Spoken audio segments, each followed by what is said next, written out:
Ikiwa una maumivu ya kifua, yanamaanisha nini?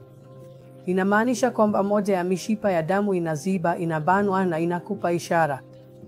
Unaweza kuwa na usumbufu kama vile usumbufu wa kifua, kama mzigo mkubwa umewekwa kwenye kifua chako.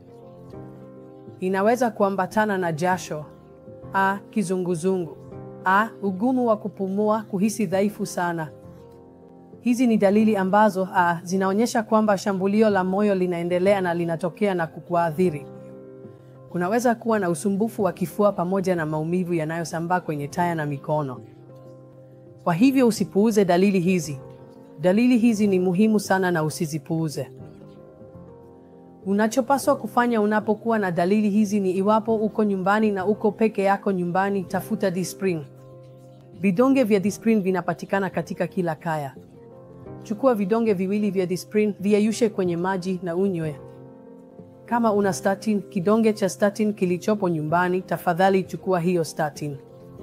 Pia, kama una Sobitrate nyumbani, basi weka miligramu 5 za Sobitrate chini ya ulimi wako, na hiyo inaweza kukupa nafuu kutokana na maumivu na bado kudhibiti shambulio la moyo. Sasa, jambo bora kufanya kwa kweli ni kuwa na nambari ya ambulensi kwenye simu yako ya haraka. Piga simu ya ambulensi na uende hospitali mara moja. Una haja ya kuwa na hofu ikiwa maumivu haya ya kifua yanaanza. Na ukiwa nyumbani, usiwe na hofu kwa sababu msongo wa mawazo utaongeza tukio hilo. Kwa kweli, itafanya mambo kuwa mabaya zaidi. Kwa hivyo tulia tu, lala kitandani, piga simu na acha ambulensi ifike na kufika hospitalini. Au kama una jamaa, wanaweza kukupeleka hospitalini na unaweza kupata huduma ya matibabu haraka iwezekanavyo. Sasa, ikiwa mtu ana upotevu wa fahamu, hiyo inamaanisha wana sinkope. 95% ya mashambulizi ya moyo hayana sinkope, lakini 5% yanaweza kuwa na sinkope. Umesikia habari za vijana, watu vijana wakipoteza fahamu ghafla na kufa? Hiyo ni mshtuko wa moyo wa ghafla. Na ukipata mtu ambaye ameanguka na amepata sinkope, unapaswa kutafuta mpigo wa moyo wao kwa kutumia vidole viwili karibu na shingo. Kuhisi kwa mapigo ya carotid, unapaswa kuangalia upumuaji kwa vidole viwili chini ya pua na kuona kama mtu huyo anapumua. Kisha anza ufufuaji wa moyo na mapafu. Hiyo ni KVR.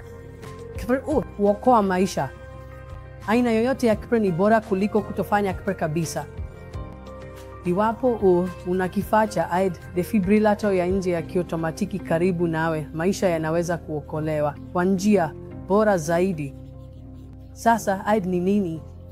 AED ni mashine ndogo inayopatikana katika viwanja vyote vya ndege, vituo vyote vya metro, vituo vya treni, na watu wanapokuwa na uelewa unaoongezeka, watu wanazifunga hata kwenye maduka makubwa. Hii ni sanduku dogo. Inakuja na vifaa vya maelekezo. Unatumia AED kuweka pedi kwenye au mabaka kwenye. Kwa mtu ambaye amepoteza fahamu, itachambua mpigo wa moyo. Itakuambia ikiwa hakuna mpigo wa moyo. Unaendelea na KVR. Iwapo mpigo wa moyo ni mbaya, yaani katika mfumo wa ventricular tachycardia au ventricular fibrillation, basi itatoa mshtuko na kuokoa maisha. Kwa hivyo jua kuhusu AED, jua kuhusu KVR. Jua unachopaswa kufanya ikiwa unapata maumivu ya kifua au usumbufu wa kifua. Muone daktari wako wa moyo.